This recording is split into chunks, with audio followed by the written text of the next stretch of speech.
You just spent 3 hours using AI to write a campaign brief. The output was fine, but you rewrote most of it anyways. And somehow, the whole thing took longer than if you'd just done it yourself. Sound familiar? Here's the uncomfortable truth. You are probably getting slower at work right now because of AI. Not despite it, because of it. And the research backs this up in a way that should make every operations and marketing professional stop and pay attention. I'm Brad Norton. Today, I'm going to show you that this productivity dip isn't a sign of failure, it's an historic law. I'll show you why this happened with electricity, why it happened with computers, and most importantly, the one skill you need to climb out of the dip before your competitors do. If you are in sales ops, marketing ops, or commercial operations, hit subscribe. I publish weekly frameworks on AI-powered operations and the future of knowledge work. And drop a comment right now. What is the one AI tool that has actually made you slower? I read every one. Let's look at the data. Whenever a general purpose technology arrives, it follows a productivity J-curve. Productivity drops before it surges. Every single time. Look at electrification in the 1890s. When factories first switched from steam to electricity, productivity actually stagnated for nearly 30 years. 30 years. Why? Because they just swapped one big steam engine for one big electric motor. Same inefficient factory floor, same bottlenecks, same layout. It wasn't until they completely redesigned the factory floor. Small individual motors, continuous assembly lines, work flowing to the machine instead of the machines anchored to the wall, that the curve turned upward and changed the world. The technology didn't change. The architecture around it did. We saw it again with the personal computer. In 1987, Nobel laureate Robert Solow famously said, "You can see the computer age everywhere, but in the productivity statistics." Companies spent billions on PCs, and productivity didn't budge for 2 decades. The surge only happened in the mid-90s once the internet and databases allowed those PCs to actually talk to each other.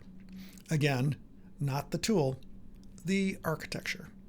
Now look at today. In July 2025, a research nonprofit called METR published a study on experienced software developers. When they used AI coding tools, they were 19% slower at completing tasks than when they worked without them. But here's the part that should generally unsettle you. Those same developers believed they were 24% faster. They were wrong by 43 percentage points. They felt productive. The clock said otherwise. And this isn't just a tech industry problem. The U.S. Census Bureau analyzed tens of thousands of firms in 2025 and found that AI adoption initially reduces productivity by an average of 1.33 percentage points across the board. Some firms saw drops as high as 60 percentage points during the initial implementation phase.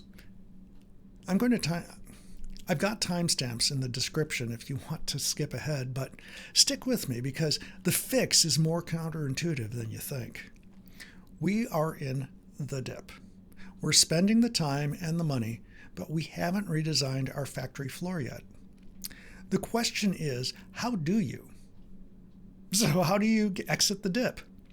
The factory owners of the 1920s won because they learned a new skill, assembly line design. The PC users in the 90s won because they learned a new skill, systems integration. You need to learn the equivalent skill for the AI era, specification writing.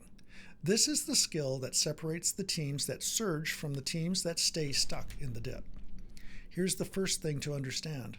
A specification is not a description. They are completely different objects. Think of it like this. A description is like telling a new gym partner,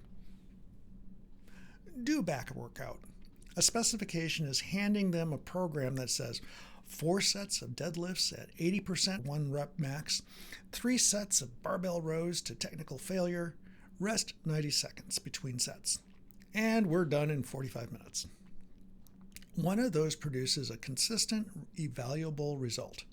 The other produces whatever they felt like doing that day. Your AI prompts work exactly the same way. A description is write a campaign brief.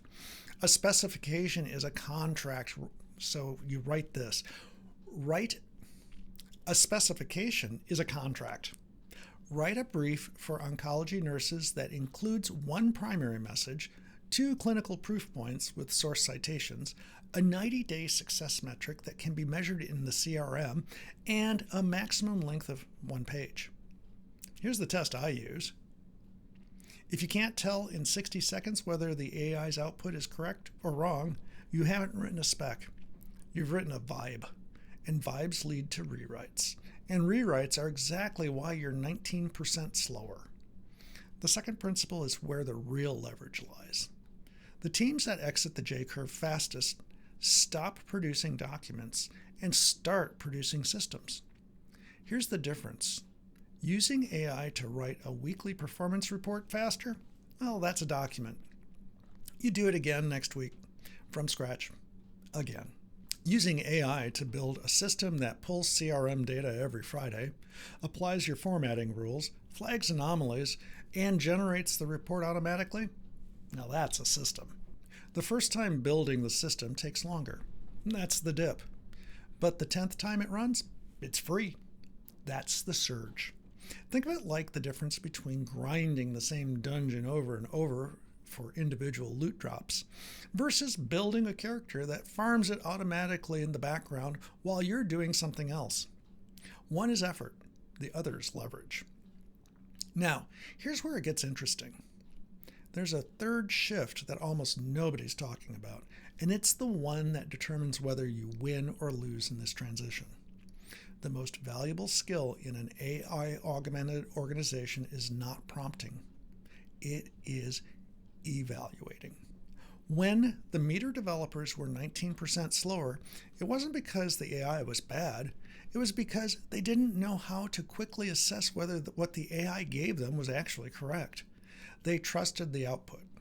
They moved forward. And then they found the errors. Downstream. Expensively. The shift that is already underway across every knowledge work domain is this. Your job is moving from doing the work to setting the standard for the work and then auditing whether the work met that standard. In operations terms, you are becoming the quality control system, and the teams who recognize this and invest in those evaluation meta skills, the people who know what wrong looks like in their own domain, those are the people who can catch the wave. I've put together a free specification starter kit with templates for the most common operations and markets use cases. The link's in the description. When you get this right, the results are not incremental. They are structural. We are seeing AI native startups reach $1 million annual recurring revenue with just 6 to 8 employees. Compare that to 25 employees, the same milestone required just a few years ago. Revenue per employee is nearly double the industry benchmark. That is not a productivity improvement. That is an architectural redesign. But, and this is the most important, most organizations don't get there because they fall into one of 3 traps. Pitfall 1, specifying the what, but not the wrong. If you can't describe what a bad output looks like, you cannot evaluate a good one. Your spec needs a failure condition, not just a success criterion. Pitfall 2, treating the first spec as final. A spec is a hypothesis, not a policy. The developers who stayed slow were the ones who wrote a prompt once and never refined it. The ones who accelerated treated every spec as version 1.0. They iterated, they tightened, they got precise. Pitfall 3, building documents when you should be building systems. If you find yourself doing the same AI-assisted task more than 3 times, stop. Systematize it. That is your signal that you are still in the dip. Here's the bottom line. The J-curve is not a problem to solve. It is a law to navigate. Electricity, computers, AI. The J-curve is not a problem to solve. It is a law to navigate. Electricity, computers, AI. Every general purpose technology in history made things worse before it made them dramatically better. The organizations that won were not the ones who adopted fastest. They were the ones who redesigned fastest. Your redesign starts with 3 moves. Write specs instead of descriptions. Build systems instead of documents. Develop your evaluation skills, because knowing what wrong looks like is now core infrastructure. Here's your Monday morning action. Pick one task you want to hand off to AI. Write a real spec for it, not a prompt, a contract. Include 3 things. 1. A clear, measurable description of the output. 2. One success criterion you can check in 60 seconds. 3. One failure condition that tells you immediately when the AI got it wrong. Do that once, then refine it, then make it a system. Download the Specification Starter Kit, links below. Subscribe for weekly discussions on incentives, sales effectiveness, and AI, and comment below. What is the one task where a better spec would save you the most time? I'm Brad Norton. The dip is just the tuition for the surge.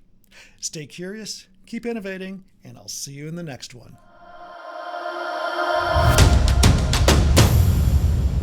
Yeah, I have a lot of stuff that I have to do, and not a lot of time to do it. I hope all of you are having a great weekday. Today is Friday the 13th, and I'm not superstitious at all. I actually always have good luck on a Friday the 13th. In fact, luck really, as long as my my preparation meets opportunity, I usually am in pretty good shape.